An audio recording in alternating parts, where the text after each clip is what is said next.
Hey guys, Silas here. Welcome to another video. Today I'll be talking about the upcoming app called AmberDraws. I seen it on TikTok. Some people play it and use it, and I got intrigued. So this video will just be a whole breakdown, but the potential about the app, and maybe even a bit of a tutorial kind of review tutorial type beat. But yeah, we're just gonna jump right into it. So opening the app, you'll just see a gray screen. The reason why there's two images there is just stuff I was working on before. But you cannot change the dimensions of the canvas. There's only three options that you'll see right here. You can click on any of the options to begin. As you can see here, everything is really bare bones. There is no lasso tool. There's no select tool. There's no layers or anything like that. There's just a basic color wheel, and it does not save the colors that you previously used, so you have to remember it. Here are the brushes you use. There's some really interesting ones, as you can see, and then there's two that you have to pay for. It's like 99 cents, I believe. I didn't pay for it in this tutorial or review of the app. I just am showcasing the free ones. Since my background is black, I'm trying to change the tools to white. And for some reason, pressing the dash did not work with this and this color change. I don't know why. I fiddled around with it a bit. Eventually, I did get it to work, which you're going to see momentarily. So while I'm trying to get the brush to work, I'll tell you about my experience with the app. Since there's no layers, you have to draw things that's going to be in the background first, and then everything on top of that, because there isn't any way to move pictures around to reposition them at all, which is kind of annoying, but you get used to it. Here's the dash brush now that it's finally fixed. I think this is one of my least favorites, not gonna lie, but it looks interesting to look at though, not gonna lie. There's some just squiggly lines and just showing you how it is writing words with the brush. Kind of freaky. I kind of like it though, but I kind of don't. I don't know. I have mixed feelings with that brush. I don't know. The more I look at it, the more I'm kind of getting used to it, I guess. But moving on to the particle brush. This one's kind of trippy because I didn't kind of get how it worked at first. But it's just that line disappears and the circles just kind of slowly show up. And just, you see it. I definitely don't like it, for real. Not gonna lie. I'm gonna show you how it looks with you writing words in a moment. I also decided just to erase the dash brush and just give the particle brush its own little spotlight pretty much so you can fully see how it looks. And then I'm going to write words here in a moment so you can see how it looks with just words written. I don't like it. I really don't like it. I really don't like this brush too much. When they're all bunched up little dots with short spaces, a little bit better. But I don't know how much brush. I kind of like it though, to be honest.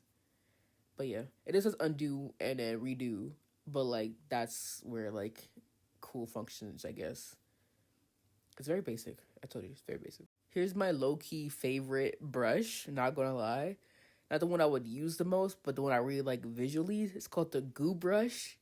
And I just like how the slow movement of the liquid likeness. Here's how you look with things being written in it. I really like it. I do a little heart too. I don't know. Something about this brush just it looks visually appealing. So I'm not gonna lie, I sit on this for a little bit, just showing how it moves and just staring at it. It's kind of mesmerizing in the way. I like it. I am going to speed past it a little bit though, since I was on it for a minute.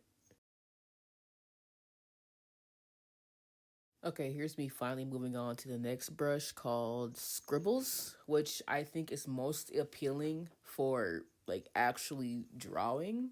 It looks like it'll be great for vent art. Is what immediately came to mind when I saw it. It's perfect vent art brush. I have it with different sizes right here because the smaller you get, the more subtle the movement is, and the bigger it get, the more visible the movement is. So I want to make sure I showed that at the end of the basics showcase. This is the brush I'm going to be drawing with because for me personally, I feel like the scribble brush is the best brush to actually draw with. Just because everything else seems a bit a little harder to draw with and draw pictures with unless you have a specific idea in mind maybe. But I feel for the the day-to-day average artist, this would be like your go-to brush. Okay, on to our next brush called Particles. I'm not actually sure how I feel about this brush. Let me just see it. Oh, it's interesting. I wouldn't know what I would personally use this brush for. It's giving like mist rising up from the ground. So maybe if you had like a all white background, or like not even all white background, because you need to see the pixels.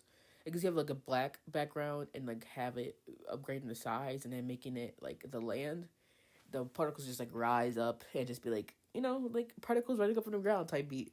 I'm not really sure. I'm just spitballing here, but I also put this in different sizes just to see like how it would look like.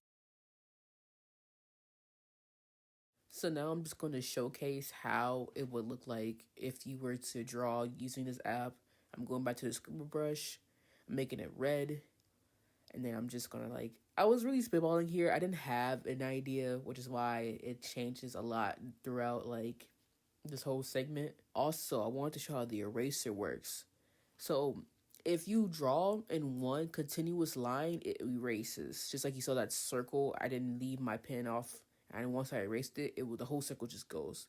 But if you do like small lines or just lines that you have to pick up a pencil and then start again, then it'll do it individually, which is supposed to demonstrate momentarily after I'm done making this little smiley face. See, it'll go individually. But if you don't pick up your pen, it just erases that whole line. But then if you do and you start drawing again, if you do start drawing again, it'll erase those individual lines. So I hope that's easy to understand. It's kind of annoying because if you want to erase a certain part of the drawing, you just can't do that. So everything comes out really, really sketchy and like not clean looking. This is where I actually started drawing for real. I'm just making things up as I go along, to be honest, because I don't have a set idea of what I want to do. I'm just going to speed up this version, and you could just watch me just pretty much draw using everything I just previously explained to you.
Right here, I tried to use the goo brush just for the sake of trying to use a different brush in the piece.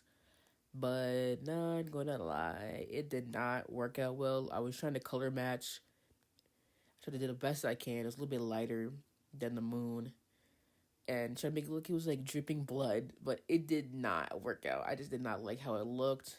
It was too tilted, and I didn't want to risk erasing it. And so, like, I just didn't like how it looked pretty much. And so it was pretty much a fail. You guys probably look good, but to me, it did not look good to me at all. So I just erased it.